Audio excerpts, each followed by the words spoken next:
क्या पढ़ना है आज? India and the outside outside world, है ना। जैसा कि तुम देख रहे हो कि इसका नाम ही है क्या, India and outside world. World, यानी कि भारत का बाहरी दुनिया। बाहरी दुनिया मतलब दूसरे देशों के साथ संपर्क। समझ में आ रहा बात ना? यस दूसरे देशों के साथ संपर्क। तो हम इसमें चैप्टर में ही देखेंगे कि भारत का, यानी कि प्राचीन काल में, है ना, कि एंशियंट हिस्ट्री में किस प्रकार से क्या अन्य देशों के साथ व्यापार होती थी, संबंध होता था या नहीं होता था। ठीक है ना। तो हम यही पढ़ने वाले हैं। तो क्या लिखा हुआ है सबसे पहले कि India have always been adventurous and socials, है ना, कि भारत जो है पूरी दुनिया के लिए, है ना, भारत जो है पूरी दुनिया के लिए हमेशा से क्या रहा है, एक एडवेंचरस रहा है ना, कि अब एक अभियान ही रहा है। कहने का मतलब है कि पूरी दुनिया की नज़र जो है ना, कि भारत एक प्राचीन काल में समृद्ध देश हुआ करता था, इसलिए पूरी दुनिया की नज़र जो थी, है ना, कि भारत पे थी, है ना, कि हर कोई जो है भारत के साथ जुड़ना चाहता था ना, जिस तरह की सुविधाएं उसमें उपलब्ध थी, जिस रास्ते से वे आ सकते थे, है ना, वे भारत आने का प्रयास किए, है ना। ठीक है। Since the time of Harappa Indian had been contact with the contemporary civilisation, है ना, यहाँ नहीं, जो आज की जो इसको जो प्राग ऐतिहासिक, इसके मतलब कि लिखित जानकारी नहीं है, क्या है, जिस सभ्यता की लिखित जानकारी नहीं है ना, उस सभ्यता क्या है, उस सभ्यता के समय भी, है ना, यानी कि जो हमारी जो इंस्क्रिप्शन से जो प्राप्त हुआ है, लिपियों से जो प्राप्त हुआ है ना, सॉरी, अभिलेखों से जो प्राप्त हुआ है, उस अभिलेखों से हमें पता चलती है कि भारत के साथ मतलब उस समय सिंधु सभ्यता, यानी कि हड़प्पा सभ्यता के समकालीन जो दुनिया की और सभ्यताएं थी, क्या थी, अन्य जो सिविलाइजेशन थी, है ना, यानी कि जैसे मतलब कि मिस्र की सभ्यता थी, है ना, जिसको मिस्र, है ना, मेसोपोटामिया की सभ्यता जो इराक है ना, उन सभ्यताओं के साथ भी, यानी कि आप आज देखोगे आधुनिक समय में तो, है ना, मिस्र कितना दूर है भारत से, है ना, इराक कितना दूर है ना। तो उस समय की सभ्यताओं में भी क्या था, भारत जो था अन्य देशों के साथ इसका संबंध था, है ना। तो इन दिस चैप्टर में हम यही पढ़ेंगे, विल सेल, है ना, study India's contact with different countries and their influence of our country, है ना, कि मतलब इस चैप्टर में हम यही पढ़ने वाले हैं कि भारत का अन्य देशों के साथ, है ना, कि क्या कैसा संबंध था और उसका प्रभाव भारत पे किस प्रकार पड़ा। ठीक है ना। तो सबसे पहले अब देखेंगे India's contact with the west. क्या पढ़ेंगे? India contact with the west, यानी कि पश्चिमी देशों के साथ भारत का संबंध, है ना। तो our contact with Egypt and Mesopotamia, जैसे बताया था तुम्हें कि किस हड़प्पा सभ्यता के समय ही क्या है कि our contact with Egypt and Mesopotamian civilisation go back to the time of Harappa, है ना, नियरली 5, जो कि आज से 5000 साल वर्ष पहले की बात है। क्या है? आज से 5000 वर्ष पहले की बात है। ठीक है ना, यानी कि उस समय जब, है ना, कि इजिप्ट, और इजिप्ट यानी कि इसको आज मिस्र कहते हैं, क्या कहते हैं, मिस्र कहते हैं, और मेसोपोटामिया जिसको इराक कहते हैं, उस समय से थे, है ना, कि there are the archaeological event बताए थे कुछ समय की। तो उस समय की तो कोई ऐसी जानकारी है नहीं, कि कुछ समय लिखित जानकारी है नहीं, लेकिन उस समय की जो आर्कियोलॉजिकल, यानी कि जो खुदाई के द्वारा क्या होता है, खुदाई के द्वारा जो प्राप्त होने वाले जो, है ना, जो साक्ष्य होते हैं, यानी कि एविडेंस होते हैं, उससे पता चलती है कि प्रूव, यानी कि our cultural and trade relations with them, है ना, कि हमारे जो संस्कृति को व्यापारिक क्या थे, संस्कृति को व्यापारिक, सिंपल सी बात है, व्यापार होगा तो संस्कृति बढ़ेगी। कैसे? कहने का मतलब है कि तुम जाते हो तो तुम सिर्फ अपने शरीर के साथ नहीं जाते हो, हमेशा इस बात को बताया है कि तुम कहीं भी जाते हो तो अपने शरीर के साथ वहाँ नहीं जाते हो, यानी कि अपने साथ जाते हो, अपना रहन सहन खान पान सब कुछ लेके जाते हो। जैसे तुम उनको कुछ देते हो तो तुम उनसे कुछ लेते हो, है ना। तो क्या होता है, तो कल्चरल रिलेशंस विद देम, तो later on around the 6th century BC, यानी कि 6ठी शताब्दी ईसा पूर्व तक India was having trade and cultural relations with the western country, है ना, यानी कि उस समय तक, यानी कि 6वीं शताब्दी ईसा पूर्व तक भारत का संबंध जो था, trade and the cultural traditions, यानी कि व्यापार और जो सांस्कृतिक संबंध जो थे पश्चिमी देशों के साथ थे, जैसे ग्रीस हुआ, पर्शिया हुआ, रोम हुआ, है ना। अब बात करते हैं कि हम किस प्रकार का व्यापार उनसे करते थे। क्या है? किस प्रकार का व्यापार जो है उनके साथ हमारा था। तो आराम से आप देख सकते हो कि, है ना, कि we were exporting cotton textile, silk, spices, brassware, handicrafts, है ना, ज्वेलरी इटीसी, है ना। क्या था हमारा, किसका एक्सपोर्टिंग होता था? एक्सपोर्टिंग मतलब क्या, हम उनसे क्या बेचा करते थे, यानी कि भारत जिसमें समृद्ध होगा वही बेचेगा, है ना। तो we were exporting cotton textile, silk, spices, brassware, handicrafts, है ना, यानी कि जो कॉटन टेक्सटाइल्स, यानी कि जो कपास, यानी कि जो सूती वस्त्र हो गए, क्या हो गए, सूती वस्त्र हो गए, सिल्क हो गया, क्या हो गया, सिल्क हो गया, मतलब मसाले हो गए, ब्रासवेयर यानी कि जो पीतल के बर्तन हो गए, है ना, हैंडीक्राफ्ट्स यानी कि जो हस्तशिल्प यानी कि हाथों से बना हुआ सामान हो गया, ज्वेलरी यानी कि आभूषण वगैरह, है ना, टू द वेस्ट यानी कि पश्चिमी देशों के साथ। ठीक है। तो this brought big amount of gold from the west, इसलिए भारत क्या था, है ना, कि यही जो था यानी कि उनके पास जो सिंपल, उस समय ऐसी नहीं थी, उस समय ऐसा व्यवस्था नहीं था कि मतलब उसकी कीमत होती थी, बस वहाँ उस समय व्यवस्था ऐसी थी कि मतलब जो हमारी ज़रूरत है आप दे दीजिए, आपकी ज़रूरत है हम दे देंगे, हमारे पास जो है हम आपको दे देंगे। जिस कारण से भारत जो है मतलब बताओ कॉटन, टेक्सटाइल और सिल्क, स्पाइसेस वगैरह देकर पश्चिमी देशों से क्या मिलता था, सोना मिलता था। क्या मिलता था? सोना। ऐसे ही भारत को सोने की चिड़िया नहीं कहा जाता है ना, व्यापार से भारत के पास सोने कितने भर चुके थे, ठीक ना। तो it was the dropped by the Roman historian Pliny, he want to stop the drain of Roman wealth to the India, है ना। और इसने रोमन जो रोमन इतिहासकार जो थे कि प्लिनी, है ना, प्लिनी इसके बारे में चर्चा किया है ना, इसके बारे में चिंता जताई थी। क्या थी? चिंता जताई थी, है ना, कि that he wanted to stop the drain, क्योंकि सिंपल सी बात है कि, है ना, उसके दिमाग में है ना कि सोने की वह कीमत पहचान रहा था उससे, है ना,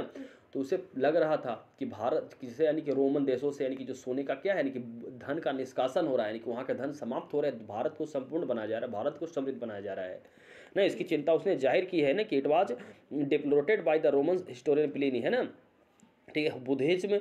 also helped in the creating cultural and trade relations with the west, है ना। और उस समय पता है कि 6ठी शताब्दी में भारत में एक नए धर्म का उदय हुआ था, और कौन सा धर्म था? बौद्ध, है ना, बौद्धिज्म था। तो बुद्धिज्म जो था इनकी, जिस कारण से बुद्ध धर्म यानी कि बुद्ध की जो है ना इतने जो सुंदर उसके जो धर्म के अंदर जो सहिष्णुता थी, टॉलरेंस थी, इनके सभी वर्गों को, सभी जात, किसी भी व्यक्तियों को उस दुनिया, है ना, कि सार्वभौमिक रूप से लेकर चलना, जिस कारण से क्या था यानी कि पूरे देश में उनका प्रभाव बढ़ रहा था। और पता है कि धर्म जिसके साथ जुड़ता है तो धार्मिक संबंध जो होता है कितना मजबूत होता है ना। तो जिस कारण से क्या था यानी कि उनकी जो बौद्ध जो कल्चरल जो व्यापार था, है ना, कल्चरल ट्रेडिशन में इसका बहुत ही बड़ा प्रभाव था। तो फॉर एग्जांपल, है ना, कि missionaries were sent to the many western country by the Ashoka to propagate Buddhism, है ना। क्योंकि जब अशोक के काल में हम पढ़ते हैं, अशोक के बारे में पढ़ते हैं, तो अशोक के बारे में जब पढ़ा हमने तो हमको पता था कि अशोक ने जब अपने युद्ध को त्याग कर, क्या था, युद्ध को जब त्याग कर कि धर्म यानी कि प्राकृतिक भाषा में धर्म को उस समय धर्म कहा जाता था, है ना, यानी कि आज जो हम धर्म कहते हैं संस्कृत के रूप में, प्राकृत में उसको धर्म कहा जाता है, और कोई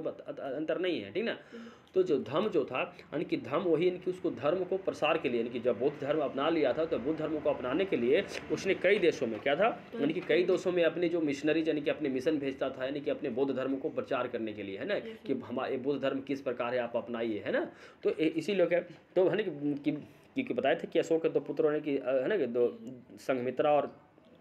एक का नाम, है ना, क्या था, है ना, दोनों अपने बेटों बेटी को वहाँ भेजा था, ठीक है। In the early 18th century the Arabs had dominated the sea and the land routes, यानी कि जब, है ना, कि 6वीं शताब्दी यानी कि 7वीं शताब्दी के बाद जब भारत में क्या होता है कि नई तरह की सांस्कृतिक परिवर्तन आ रही होती है, क्योंकि मध्य युग में प्रवेश करते हैं, है ना। तो Arabs and dominated the sea and the land routes, since then India trade and contact with the west trade through the Arabs. क्या था कि इन द अर्ली 18th सेंचुरी यानी कि 8वीं शताब्दी के प्रारंभ में the Arabs and the dominated, क्या है, Arab and the dominated the sea and the land routes, है ना, यानी कि समुद्र और जो यानी कि समुद्री रास्ता भी और स्थलीय रास्ता भी को मतलब उन्होंने कुछ यानी कि आसपास के देशों में, है ना। उस समय पश्चिमी सभ्यता, तुम्हारे मन में जो उस पढ़े नहीं हो लेकिन तुम्हारे मन में बात आ रही हो कि सर हमने तो कभी जीके वगैरह में पढ़ा है कि 1498 ईस्वी में क्या था यानी कि वास्को डिगामा ने भारत के समुद्री मार्ग की खोज की थी। लेकिन उस समय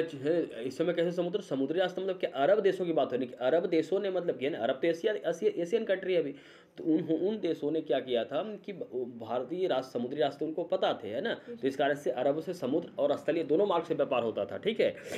India send trade and contact with the western through the Arabs, है ना। और भारत का जो संबंध जो था उस समय अरब, है ना, अरब के रास्ते यानी पश्चिमी देशों से होता था, ठीक है। They become a link between the India, है ना, बिटवीन अस एंड वेस्ट, यानी कि अरब जो देश थे, अरब कंट्री जो थे यानी कि पश्चिमी देश क्या थे, है ना, इनके पश्चिमी देश कहाँ तक आ पाते थे, अरब तक, और अरब से व्यापार फिर यहाँ तक होती थी, ठीक ना। तो यानी कि अरब जो कंट्री जो थे उस समय क्या थे कि भारत और पश्चिमी देशों का लिंक यानी कि जोड़ने का काम करते थे। क्या करते थे? जोड़ने का काम करते थे, ठीक है। They took the knowledge of science, है ना, मैथमेटिक्स, ठीक है, द मेडिसिन फ्रॉम इंडिया, क्योंकि पता है भारत जो है ना कि प्राचीन काल से ही है ना कि भारत जो है कि, है ना, कि ज्ञान का क्या रहा है, भंडार रहा है ना, कि ज्ञान का सर्वदाता रहा है ना, कि भारत, है ना, क्योंकि हम सब जानते हैं कि आर्यभट्ट ने, है ना, बाद में जब उसने कि आर्यभट्ट तो मतलब बाद में आते हैं, उसके अलावा और भी बहुत सारे गणितज्ञ थे ना, गणित की, है ना, नॉलेज, है ना, विज्ञान की नॉलेज, है ना, ठीक है, दवाओं की नॉलेज जो थे वे प्राप्त करते थे, है ना, their own level and give them same to the west, ठीक है। और उस ज्ञान को मतलब कि वे पश्चिमों में प्रसार करते थे, इनके पश्चिमी देश जैसे ग्रीस, यूनान, पर्सिया जो हम पढ़ रहे हैं, उस समय जो भारत के साथ संपर्क था, पता है ना शुरू में कि ग्रीन, पर्सिया और रोम, ठीक है। तो इन द आगे क्या था कि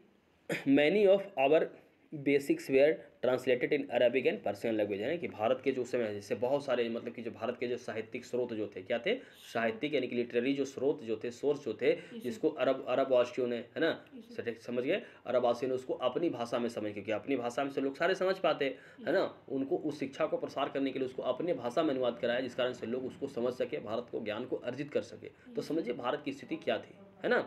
समझ सकते हैं। तो अब पढ़ने हम अब जा रहे हैं कि India's contact with central Asia क्या है, भारत का संपर्क जो था सेंट्रल एशिया के साथ कैसा था, थोड़ा सा जान लेते हैं एक्स्ट्रा में कि the knowledge of Indian numeral and the decimal system आज carried to Europe as Arabic numeral, समझ गए, क्योंकि बताए थे कि लिंक का काम करता था। तो भारत की जो दशमलव प्रणाली थी क्या थी उनकी, भारत की जो दशमलव सिस्टम जो था, यानी कि दशमलव प्रणाली जो छोटी छोटी, उस समय पूरी दुनिया क्या थी, पूरी दुनिया सिर्फ पूरे चीज़ों को गिनती थी, तो भारत ने उन छोटी सी दशमलव पढ़ाए ना मैथ में, तो ये पता कि दशमलव क्या है, इनकी छोटी संख्याओं का ज्ञान है, क्या है, छोटी संख्याओं का ज्ञान है कि जब हम जो यानी कि एक पूर्ण संख्या के अलावा जो छोटी जो संख्या होती है उसको जो बांटने का ज्ञान जो था, है ना, भारत ने ही उसको डेसिमल के रूप में, है ना, छोटी संख्याओं का भी मतलब कि योग या फिर उसका गणना करना सिखाया, और ये भारत से यानी कि पश्चिम में कैसे पहुंचा, अरबियन न्यूमेरल के जो है ना, उन्होंने अरबियन रूप में उन्होंने अपने रूप में उसको वहाँ पहुँचाया, ठीक है। तो अब हम पढ़ते हैं क्या है, India's contact with the Central Asia क्या है, तो our relations with Central Asia are very old, है ना, कि हमारे संबंध जो थे यानी कि पश्चिमी एशिया के साथ बहुत पुराने हैं, है ना, कि our culture across the mountain reaches there due to the policy of dharma vijay यात्रा ऑफ अशोक, है ना, यानी कि हमारे क्या थे, यानी कि हमारे जो संस्कृति जो थी, है ना, वह कैसे यानी कि पहाड़ी मार्गों से यानी कि पहुंची उन तक, है, due to the policy of dharma vijay, यानी कि पता था कि जब अशोक ने अभी जब बार बता रहे हैं कि अशोक ने अपने शस्त्र को त्याग कर जब धर्म को अपनाया था, तो उसने कि हमने उनकी बिल्कुल जब इसका हृदय परिवर्तन उसने, है ना, कहा कि हमने तो पूरी दुनिया युद्ध से जीती ही, लेकिन दुनिया को अगर शांति से जीतना है तो हमें, है ना, क्या जी सकते हैं, शांति से जीता सकता है, और इसलिए उन्हें धर्म विजय क्या थी, यानी कि धर्म की विजय की यात्रा, है ना, धर्म विजय का मार्ग अपनाया अशोक ने, और अपने सारे देशों में अपनी जो है ना उस शांति का मार्ग के लिए यानी कि जो बुद्ध धर्म जो थी उसको प्रसार किया, ठीक है। आवर रिलेशंस विद, है ना, कि खोटान यानी कि चीन जो था उस समय, चीन का जो था खोटान ना बहुत ही पुरानी है, क्या है, आवर रिलेशन जो है खोटान जो चीन में है वह चीन के साथ बहुत ही पुरानी है। It was a very big centre of Buddhist study, और यह जो था यानी कि बुद्धिस्ट स्टडी का यानी कि बौद्धिक शिक्षा का बहुत ही बड़ा केंद्र था। There was a Gautami Vihar where 300 Buddhist monk lived, समझिए क्या थे वहाँ पे, गौतमी बिहार जो था जहाँ पे 3000 सन्यासियों की क्या थे, विहार थे, मठ थे, जहाँ पे बौद्ध सन्यासी रहकर अपना क्या करते थे, यानी कि बौद्ध धर्म का प्रचार प्रसार, यानी कि बौद्ध धर्म का, है ना, ज्ञान अर्जन करके मतलब लोगों में बौद्ध की शिक्षाओं का क्या करते थे, प्रसार करते थे, ठीक है ना। उसके अलावा कूची अफगानिस्तान क्या है, कूची अफगानिस्तान जो है, कूची अफगानिस्तान वाज वो another centre of Indian culture क्या है, यानी कि जो थी यानी कि कूची जो अफगानिस्तान में है वो भी एक महत्वपूर्ण जो सेंटर रहा है, क्या रहा है, महत्वपूर्ण सेंटर रहा है, यानी कि भारतीय संस्कृति का up to the 4th century, यानी कि 4वीं शताब्दी तक, क्या है, 4वीं शताब्दी तक, ईसा पूर्व की बात नहीं कर रहे, तो हम ईसा पूर्व की बात, 4वीं शताब्दी तक। And all the people of this country become the follower of Buddhism, है ना, और all the people of this country, और इस देश के, है ना, क्या थे, इस देश के सारे लोग जो थे उसमें बुद्धिज्म थे, क्या थे, समझ लीजिए कि बुद्धिज्म थे, यानी कि अफगानिस्तान क्या पता बाद में जो अफगानिस्तान जो मुस्लिम कंट्री है उस समय क्या था, सिर्फ और सिर्फ क्या हुआ करता था, बुद्धिज्म कंट्री हुआ करता था, है ना, कि वहाँ बौद्ध धर्म के मानने वाले लोग थे, है ना। The name of their king were also Indian, यानी कि उनके राजा का नाम भी क्या था, यानी कि भारतीय राजा, है ना, भारतीय ही था, भारतीय नाम था, है ना, कि स्वर्णदेव, है ना, पुष्पदेव, ये सब जो शासक थे वहाँ के राजा थे, समझ में आ रहा बात ना, कोई दिक्कत है।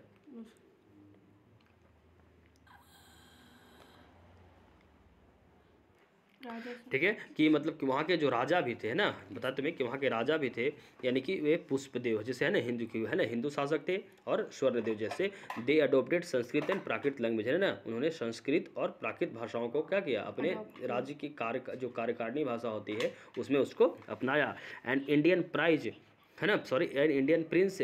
कुमार जीव preached Buddhism in Kuchi and later become a guru of कूची king, समझ गए, यानी कि एक जो भारतीय राजकुमार जो थे कुमार जीव, जिसने प्रिस्ट बुद्धिज्म यानी कि जो बुद्ध की धर्मों को क्या उपदेश दिया, है ना, कहाँ, कूची में, और बाद में वे गुरु बन गए, क्या हो गए, कूची किंग, यानी कि कूची के राजा का गुरु बन गए, है ना, ठीक है। कराशहर यानी कि जो चाइना है, अग्निदेश और कशघार, है ना, सब चाइना में ही है। Were other very important and big centre of Indian culture, है ना, ये भी जो जगह जो थे, फिर से याद रखिए, है ना, कि कराशहर, है ना, अग्निदेश और कासगार, क्योंकि सबसे ये सब यही सब पूछे जाते हैं, ठीक है।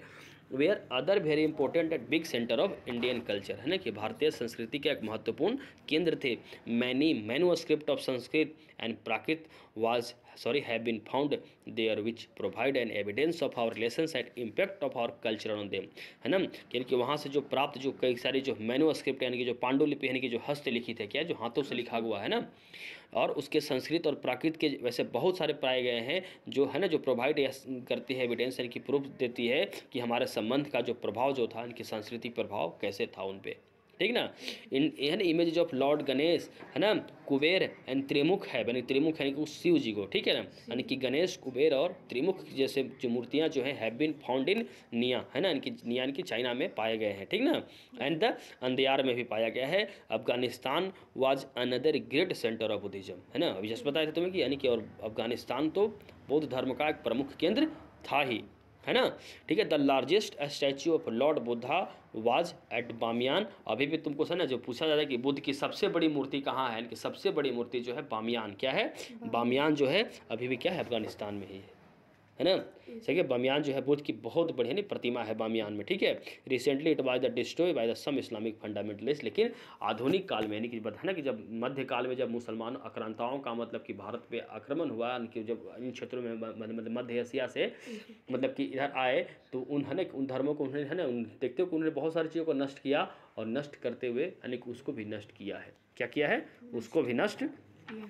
किया है, ठीक ना।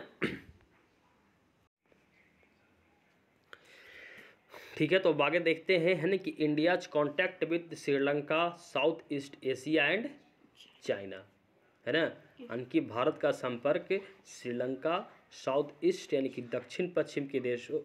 दक्षिण पूर्व के देशों और एशिया और चाइना के अन्य, है ना, एशिया के अन्य देश यानी कि चाइना के साथ किस प्रकार संबंध था,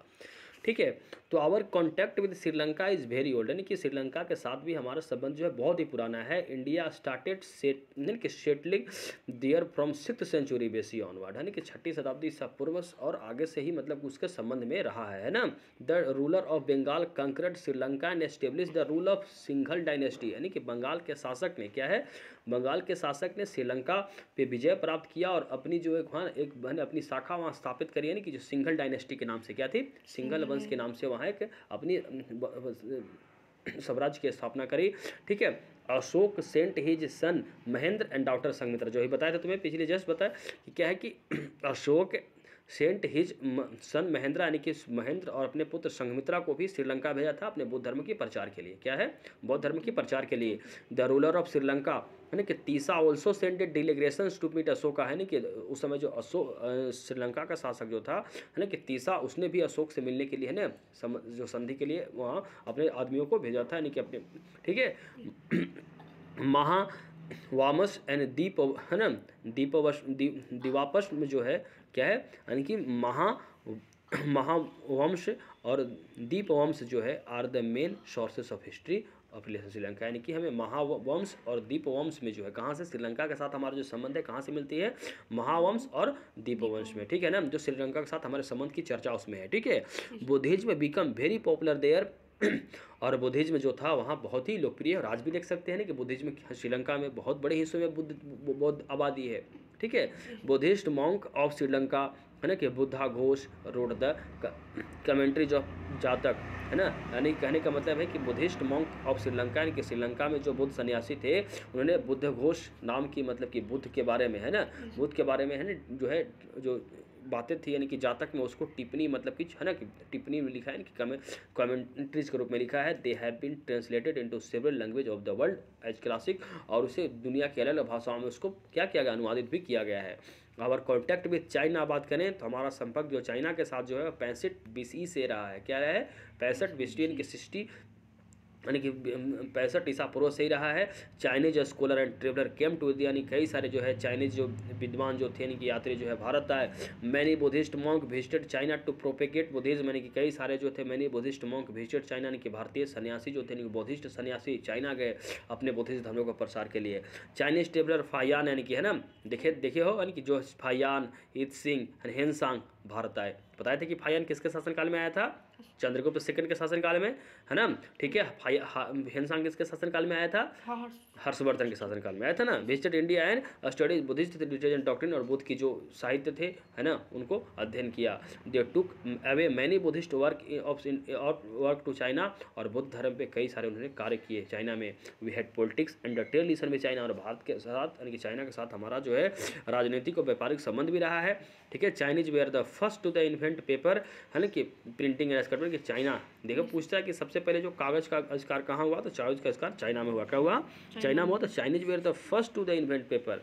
यानी कि चाइना जो है, यानी चीन ने सबसे पहले पेपर का खोज की, है ना, कि प्रिंटिंग और स्कल्पचर यानी कि मूर्तियों और प्रिंटिंग की भी। तो India learned these arts from them, और भारत जो है इन कलाओं को उन्हीं से सीखा है, यानी कि चीन से सीखा। Indian also learn the art of silk making from them, यानी कि सिल्क जो है ना, पता था भारत जब कनिष्क जो था, यानी कि कनिष्क के साथ जब व्यापार था ना, कनिष्क के बारे में जब पढ़े हैं तो सिल्क रूट जो था बनाया था ना, जो जहाँ से सिल्क चाइना से भारत आता था, भारत से, है ना। तो चाइना जो है सिल्क को जो निर्माण करना, यानी कि सिल्क को प्राप्त करना, यानी कि सिल्क की जो कोकून से किस प्रकार से प्राप्त किया था, उन्हें चाइना से ही सीखा। We were expert in cotton growing, उसके अलावा हम भारत तो हमेशा से ही सूती वस्त्रों का, है ना, निर्माता रहा है। Which is the China learn from us, और वो चाइनीज हमसे सीखे। क्या है? तो इस प्रकार से कि व्यापारिक संबंध है ना, उनका मुझसे, हमारा उनसे। Our contact with South East Asian country are also very old, यानी उसके अलावा हमारे जो दक्षिण पूर्व जो एशियन कंट्री है, क्या है? दक्षिण पूर्व एशिया कंट्री है, उनसे भी बहुत, है ना, क्या हमारा क्या है? संबंध है पुराना। Buddhism has already reached these countries, यानी कि ऑलरेडी, यानी कि बहुत पहले ही, यानी बुद्ध धर्म जो थी वहाँ पहुँच चुकी थी, यानी कि बुद्ध के शुरुआती दौर में ही।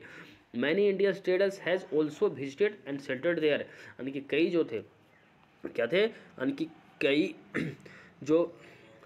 इंडियन ट्रेडर्स, यानी कि भारतीय व्यापारी जो थे, क्या थे? कई सारे जो भारतीय व्यापारी जो थे, समझ गए। Many Indian traders has also visited the settle there, यानी कि वहाँ पे जाकर अपने, है ना, वहाँ गए और वहाँ पे स्थापित हुए, है ना, कि ब्रह्मदेश म्यांमार, है ना, कि जिसको ब्रह्मदेश यानी कि उसको म्यांमार या मरमा जो कहा जाता है, सुवर्णद्वीप यानी कि उस समय जावा, सुमात्रा और बाली को सुवर्णद्वीप कहा जाता था, ठीक है। चंपा यानी कि वियतनाम, सबके याद नाम है, पुराना नाम पूछता है, ठीक ना, कि ब्रह्मदेश, म्यांमार और बर्मा को, ठीक है ना।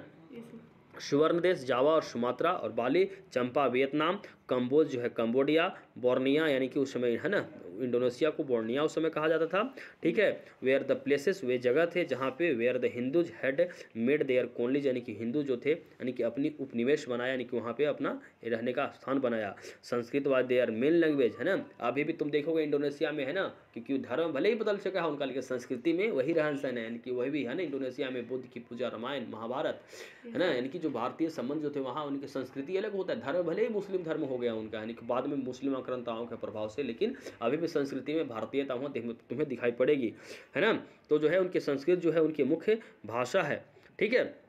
दिस इज प्रूव्ड बाई, है ना, समझ गए। वेयर द, जो यह साबित करती है, क्या है, कि Borneo and this proved the inscription found there, और यह जो मतलब किससे प्राप्त हुआ, ऐसे कोई फालतू की बातें नहीं है, यानी कि वहाँ से इंस्क्रिप्शन प्राप्त हुए, यानी कि वहाँ जो वैसे खुदाई से नई नई संस्कृतियाँ बसती हैं तो पुरानी चीज़ दब जाती हैं, तो खुदाई वगैरह में क्या होती है ना, उससे जो चीज़ें होती हैं अंदर दबी निकल जाती हैं, तो उसको जैसे लिखा हुआ रहेगा तो नहीं ना मिटेगा जी। पत्थरों पर खुदाई हुई है तो जो संस्कृत में है तो उससे पता चलती है कि संस्कृत लिपि का प्रयोग हुआ है, ठीक ना। तो मेन लैंग्वेज